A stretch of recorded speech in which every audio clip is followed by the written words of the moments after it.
Baina gero, gure ez esan zabala, lurrasko da eukide gure basarrietzek.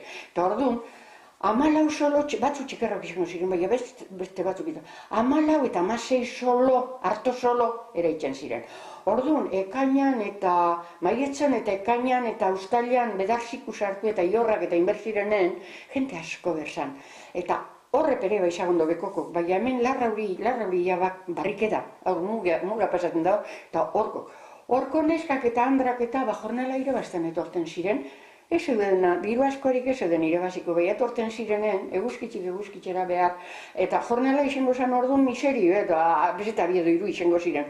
Baina, baskari eta afaria itxeluden. Eta hori bere importante zen momentuaretan, sasoiaretan.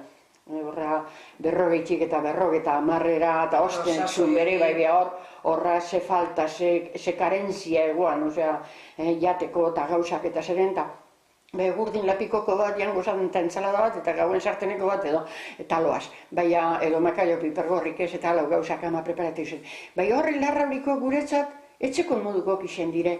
Zer etorten ziren goizen beharren, eta behar, bero hoitzela, egurdin erretira baskarian, eta ordu pare bat edo gure neskan oian ganen, danok itxun lana, oian luzetara bari, trabezetara itxunte antxe, eta izizi eta jaja kontaten, neska horrek ez eukitzen genuen konfiantzio ikeragarrezko, etxeko modun, eta hola antxe.